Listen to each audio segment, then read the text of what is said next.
Right, good evening ladies and gentlemen of YouTube. I'm just going to make something for somebody, and again, if you're not into bushcrafting, this isn't a bushcrafting sort of video as is known. I sort of make a few bits for people, save a bit of money.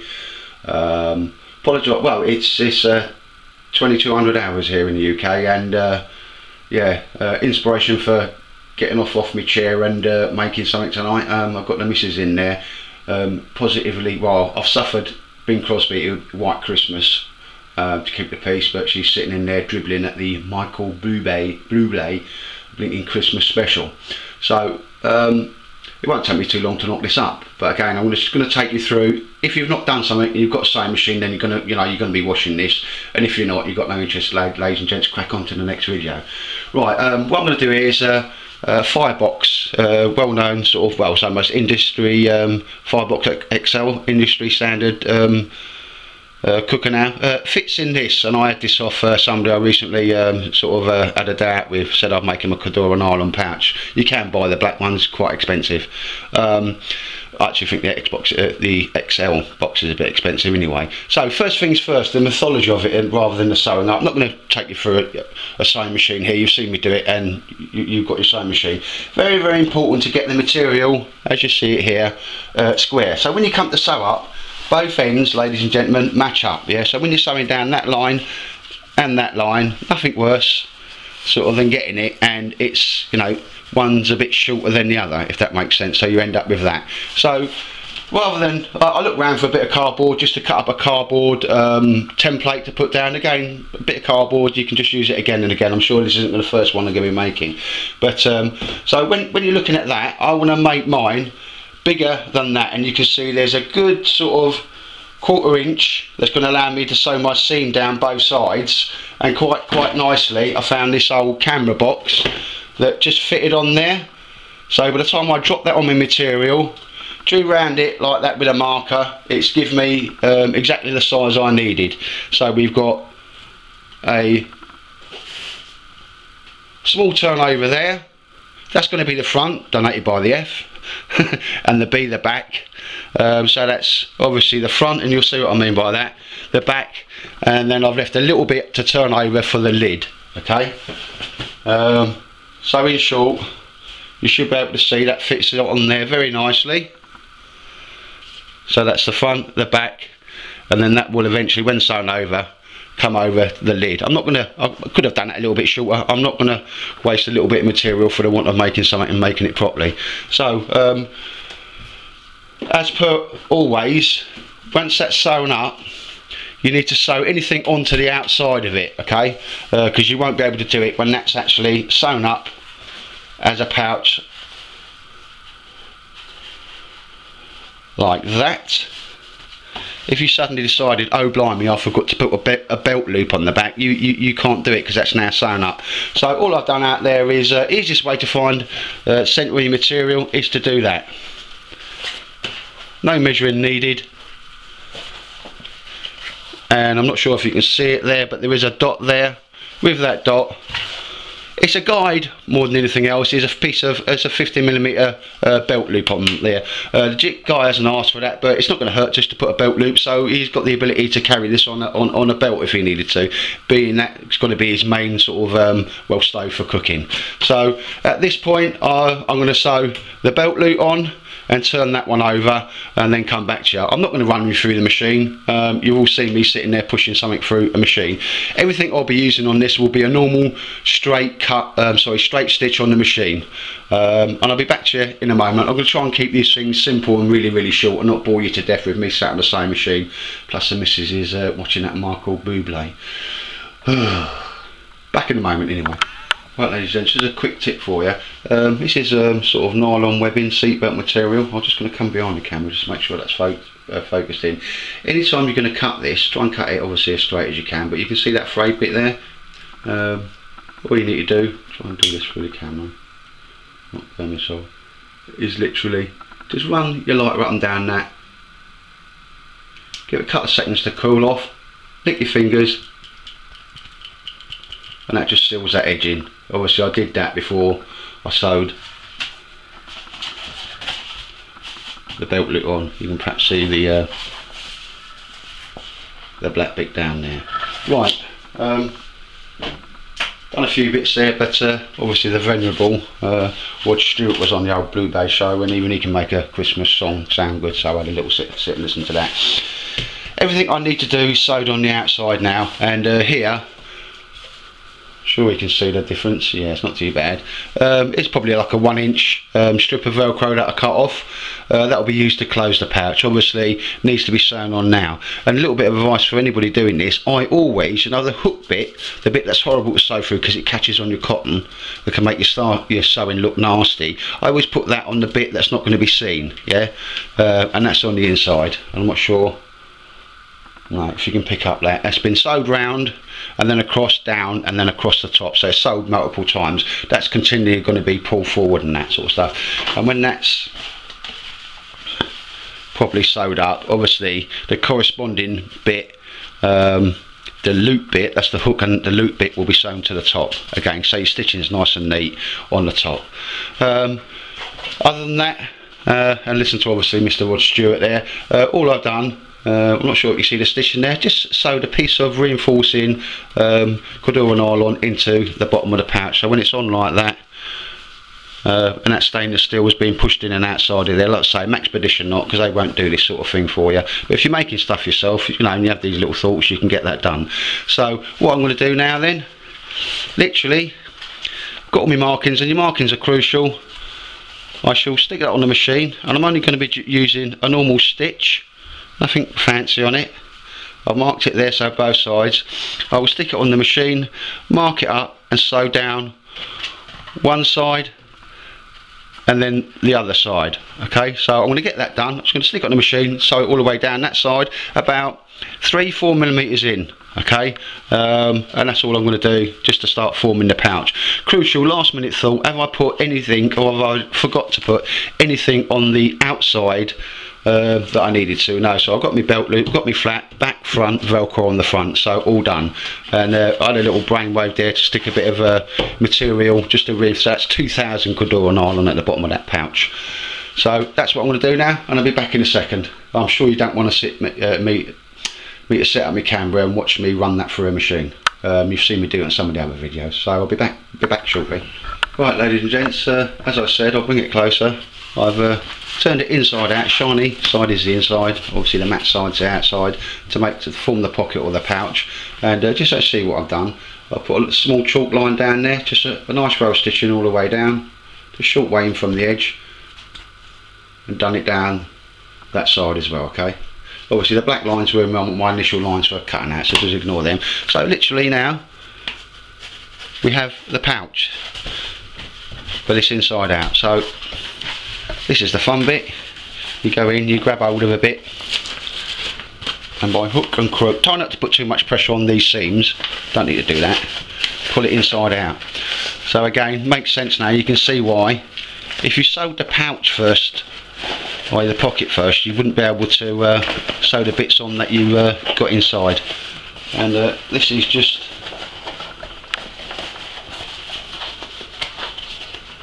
a bit of a pain to do, but it does get done. I'll do it roughly, so I'm probably not even on shot now.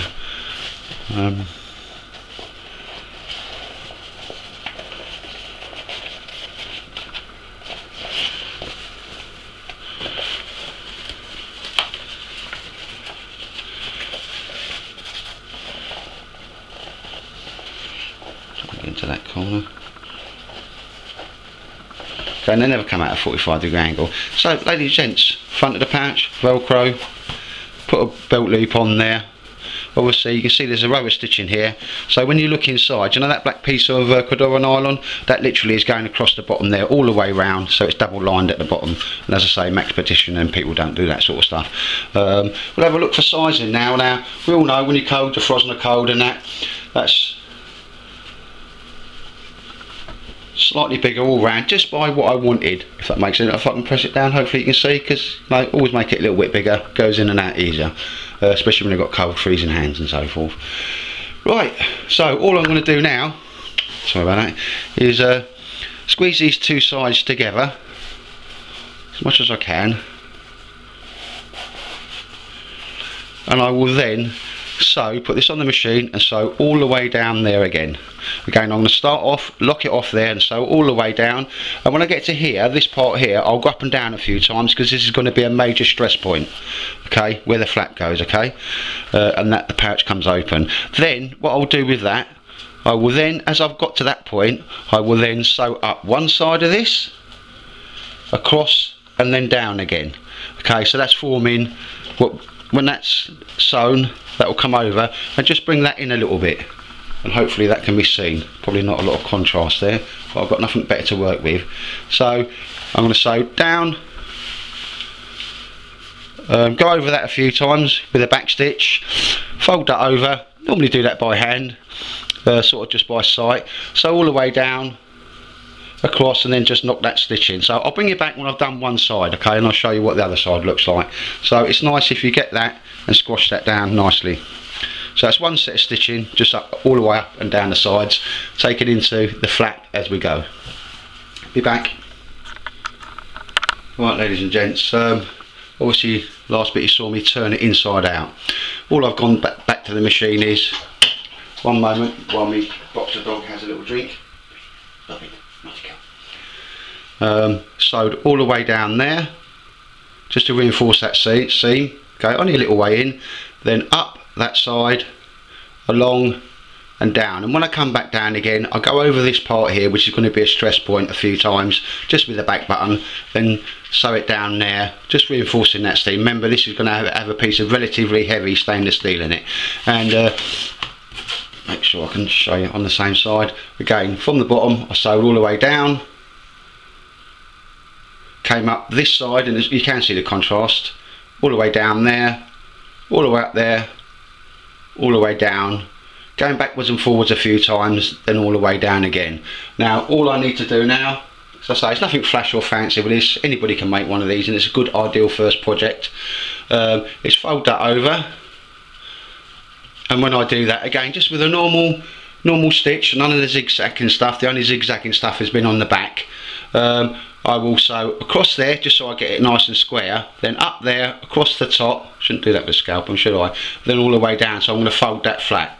And then I will then flap it over a few times, so I'll mark off exactly where the corresponding piece of Velcro's got to go by, let's get rid of a scalpel. So that will be sewed down like that. That will then come over. I want a little flap, and where I've got it now, that Velcro, and you'll actually see that the actual, next time you see this, the pouch will be sewn together with corresponding Velcro on that side, on that area there. So see you in a sec. Right, ladies and gentlemen, as I said, what I did there was fold that flap over. You'll see some different colours. I've just obviously wet the material to take my chalk marks off. Sewed the flap round down all the way round, and then sewed that corresponding bit of the fluffy side of the Velcro, the loop side. Obviously there's the firebox pouch that he left with me, and we can see that if the firebox goes in that pouch, it's going to go into my pouch, no danger whatsoever, with a little bit of room to spare either side. There is another little mark on here, so I'm making just a simple slip cover for his phone because he has it inside his smock. No bigger than that, nothing flash too fancy. I've got a loop system. So I don't know why every time I start filming my dog's coming to drink water. Drop in a minute. It will just be a simple slip foam, but there'll be a piece of webbing that goes through, so when it comes out, he'll just pull on the webbing and it'll come straight out into his hand. No Velcro, keep it nice and simple, because all he wants is a simple phone cover. Give it a bit of protection, a little bit of waterproofness when it's in his pocket. So anyway, back to where we were, firebox pouch. I think that's a significant improvement over the other one. Not too hard to do, probably, I don't know, maybe about an hour's work or whatever, if that's going through somebody's mind. And the only time, it's all just normal head over stitch, like nothing fancy. The only time I did do some zigzag stitching to add it was on the inside there and along there, going up and down, and that's the zigzag stitch. And while I was just looking at it, let's get that out of the way, see this part of the Velcro here, that's going to take the most stress whatsoever. Okay, that'll loosen up. Get rid of that, my hand, eh? That'll loosen up. So on that, all I did there was, even though I've sewed round it, as you can see here, along the bottom, along that stress point, I did another line of zigzag material all the way down the front there. Go and get that out of the way.